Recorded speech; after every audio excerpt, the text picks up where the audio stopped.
would like a little wine at Thanksgiving. I always think that's nice. And a good, expensive cigar, sit there, and sip on a little wine. But it's over, because I know if I'm going to have a little wine, then I'll have a little vodka. All of a sudden it'll be Wednesday. Yeah, of course. Or it'll be the year 2000.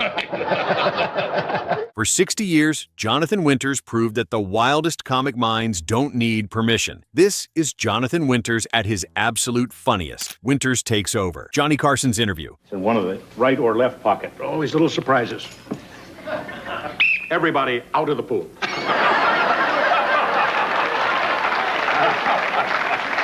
Let the young people stay. Did you take swimming as a youngster? I had no alternative. What? The tough guys on the farm used to drag me through the creek. Oh, yeah, it was really bad taste. And for mile after mile, and So, on the third day, of course, I learned to swim.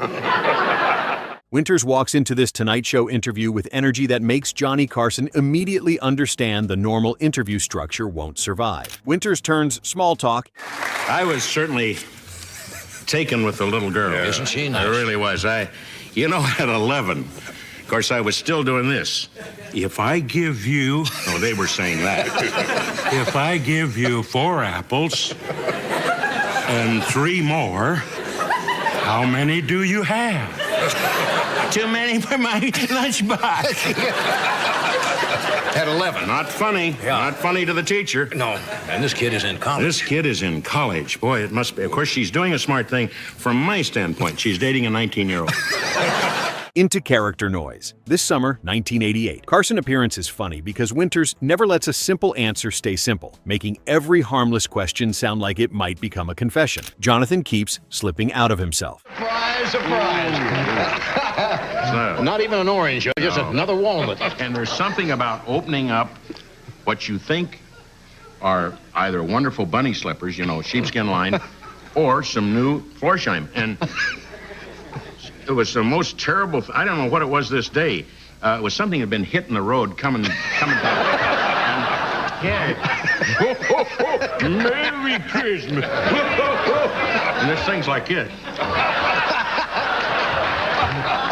All these wonderful memories of a warm family Christmas. I'm dreaming. We'll be right back after this. Stay with us. Jonathan Winters, December 1988. Tonight Show appearance has that late-night looseness, where it feels like Johnny is just trying to keep up with a guest who can change direction. Winters makes Carson cry laughing. No, there were several girls that I was very fond of. Yeah. And very excited. I mean, I was an only child, and so a lot of the stuffed animals were taken by bullies. And how old were you when you had your first sexual experience? No, I don't. Well, that's a very tough subject. I know it is. Yeah. Well, I tell you, because I was an only child, I really don't know. Were you alone at the time? Oh, I certainly was. Jonathan here seems to treat the whole interview like a runway for whatever odd thought lands first answering in a way that sounds half remembered or half invented. Winters still makes Johnny work. Nice. Oh, Leather City. Wait till I take you home to Mother. She's gonna love you. You know, when you came out with it, it reminded my Navy days, because normally a flag officer, has the scrambled eggs on the hat. I bought this where I buy a lot of hats, an antique shop, an antique show. I think it was a show here in California, and it's the Cunard line. And I guess are they still operative? I'm not sure. Sure. Yeah. As far as I know, I usually go down to Long Beach on a Saturday afternoon and see what's happening, whether they're going in or coming out or whatever. And of course, if a guy does fall, then I grab his hat. By 1989, Winters had already been through decades of talk show appearances, but this Carson visit still has that sense that nobody can fully predict him. Mirth hatches out of the egg on Mork and Mindy. Panic. It's important we're not laughing. I just hope it's healthy. I just hope it doesn't get the bedroom set. I love you, Min.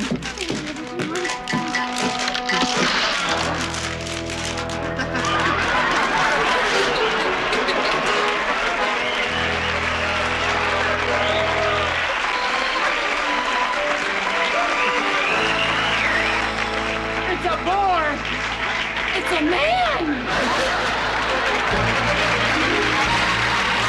Winters joining Mork and Mindy as Mirth pushes the birth scene into full sitcom madness, as they don't get a normal baby, but a giant adult child whose face already looks like he's lived 5 lifetimes. Mirth realizes he's an alien. Or whatever. Let's just try to protect him for a while longer. He's just a child. Daddy, could I borrow one of your new razor blades? The reason I ask is, mine are all dull from trying to sharpen my crayons. Oh, surely, son. See, I want to get this real clean so that I can play with the kids, or they in turn will play with me. You know, solitaire is a game, but it's not a way of life.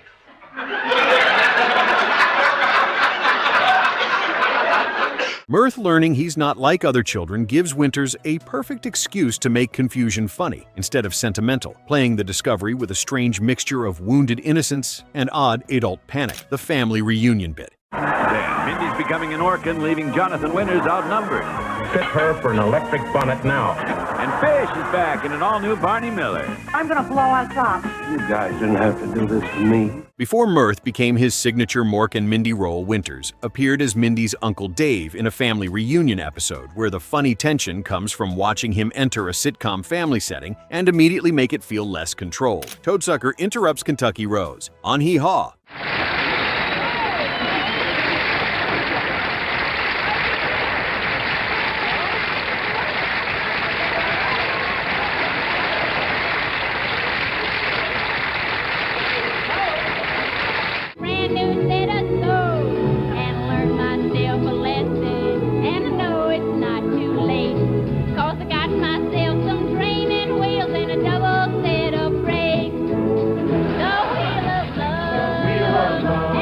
Winters as Toadsucker on Hee Haw is funny because he leans fully into the country music character without making him feel like a throwaway costume as he walks into Kentucky Rose's moment with confidence that suggests Toadsucker believes he's a legend. Winters playing a cop on Laugh In. Frank Farkle? Yes, welcome in the house, Phil. Officer McCorkle, like you meet the family. That's Fanny Farkle, Phil McCorkle. There's Mark and Sparkle Farkle, twins, Simon and Gar Farkle, and her, Flicker Farkle. Farkles, Phil McCorkle. And this is our good friend and trusted neighbor, Ferd Burfel, Phil. Yeah. What's up, Phil? Well, we caught what we think is a sneak thief in the neighborhood. A desperate, wild-eyed, bugging-you-looking hoodlum. Is there something else? I'll bring him in for you. Come in here, you little devil. Come on in now. Get a hold of yourself. Get a hold of yourself. Yes, you have got a hold of yourself. All right, stand over there. Away from the plant. You might kill it. Jonathan Winters playing a police officer visiting the Farkle family gives him a perfect setup because authority immediately becomes ridiculous in his hands as he enters as someone who should restore order. But the Farkle world is already too strange. The cocktail party skit. At the last party I went to, there was a 300-pound girl wearing a see-through blouse. You could see anything you like. Trouble is, you didn't like anything you could see.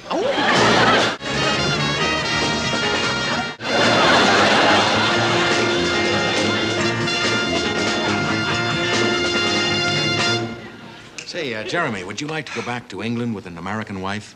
Well, I'd be delighted, as long as it was all right with her American husband. Oh, my feet wouldn't stop. I just came from the 6th annual Hugh O'Brien Acting Award competition. Oh, yeah? What happened? Oh, he lost again.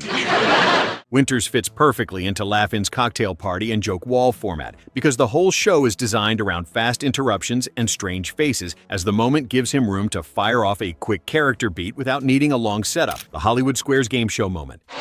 There we go. $3,500, that beautiful fur, a trip to Canada, cosmetic watches, sound, movie camera. All right, Jonathan, who was the first American to win the Nobel Prize for Literature? Was it Nathaniel Hawthorne, Pearl Buck, or Sinclair Lewis? The Nobel Prize. For Literature, first American. Nathaniel Hawthorne. You know, Pearl... for a moment there, I thought it was Paul Newman. It wasn't. No. Getting that to let's see. Yeah, let me have those. We have Nathaniel Hawthorne, Pearl Buck, or Sinclair Lewis. I'd have to go along with Sinclair Lewis. Sinclair Lewis. I agree. Very good. That's it. Bang. Hollywood Squares was built for one-line answers, and Winters was dangerous in that format because he could make a simple square feel unstable as the "you fool" moment works, because the answer lands like a sudden comic slap instead of a normal celebrity joke, while he doesn't need a long character monologue, because the humor is in the timing and surprise. The Muppet Show, Backstage Panic. Oh, yeah. Terrific hit. Go ahead. Oh, what a lovely day. Margot, please, pay attention. Shooting star, my horse. My horse is running. Could I have your glasses? Not those, the other one. Poor nearsighted devil. Lord Charles! Lord Charles, hello! Hello! Why does he do that? Those things hurt. To you.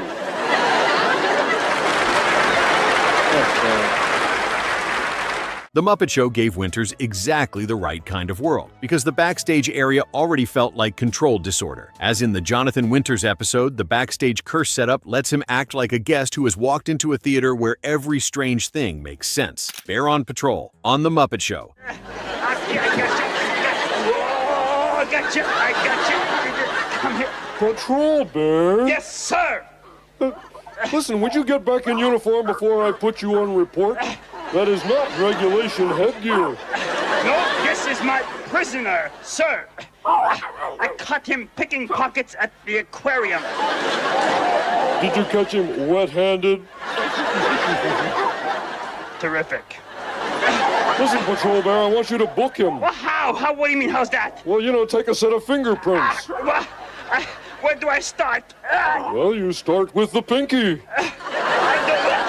The Bear on Patrol Octopus sketch works because it drops Winters into a police-style Muppet routine and then adds a completely stupid problem, as an octopus is already an absurd thing to deal with in a patrol sketch, but Winters makes the situation feel like it deserves full procedural seriousness. He has the gift of reacting to nonsense as if he's handled worse cases before, while the Muppet energy gives him broad visual comedy, and he adds that dry human confusion that makes the whole sketch stranger. Sir, could you... Was it right? Help! I just... Okay. Please, can we talk about this?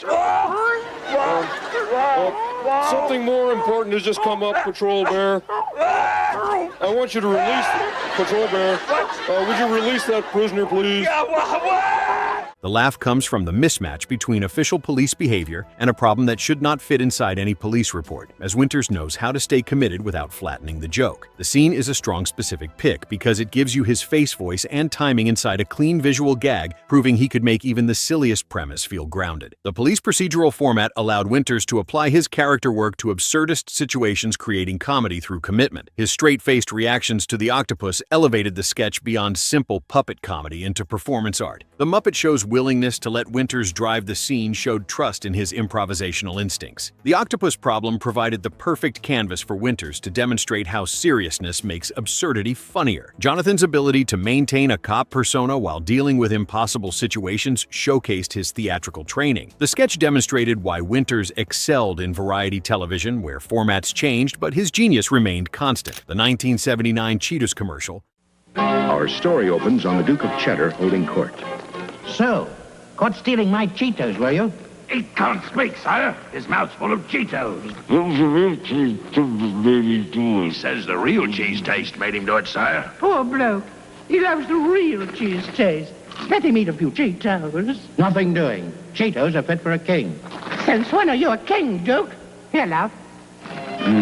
Winters could make a commercial feel like a sketch, and his 1979 Cheetos spot is a perfect example, as the product is simple, but he treats the sales pitch like a strange little character assignment, while his face and voice make the ad feel less like a normal snack commercial. The funny part is how much personality he squeezes into something that should be disposable, as he seems to understand that the only way to make a product pitch memorable is to make the salesman slightly unwell in the most charming way. The commercial works because he commits to the goofy energy without without making it feel lazy, proving it's a small moment, but shows how even advertising could become part of his comedy universe. The 30-second format challenged Winters to deliver maximum character in minimum time, showing his efficiency as a performer. His Cheetos pitchman became memorable enough to be discussed decades later, proving great comedy transcends its original commercial purpose. The advertisement demonstrated how Winters could elevate any material through his unique interpretative approach, making corporate advertising feel like personal expression. His willingness to bring full character commitment to a snack food commercial showed professional dedication. The spot became a case study in how comedians could maintain artistic integrity while doing commercial work. Winters' approach influenced future generations of comedians who saw how product pitches could become performance opportunities. The Cheetos commercial remains a perfect encapsulation of his ability to make anything funny through commitment and character. His legacy includes teaching that no format is beneath a true artist's attention, proving comedy exists everywhere. Jonathan Winters and his jokes, then spanned longer than half a decade, were legendary because he doesn't follow rules, as he was too busy rewriting them in real time, turning every talk show into a character laboratory, every sitcom into a playground, and every commercial into a miniature one-man show that nobody asked for but everyone remembers. From destroying Carson's interview structure to making Muppets look reasonable, these moments showed that true comedic genius can't be contained by format rehearsal or common sense. Which Jonathan Winters moment do you think best captured his absolute funniest? Let us know in the comment section down below, and be sure to subscribe to the channel for more classic funny moments.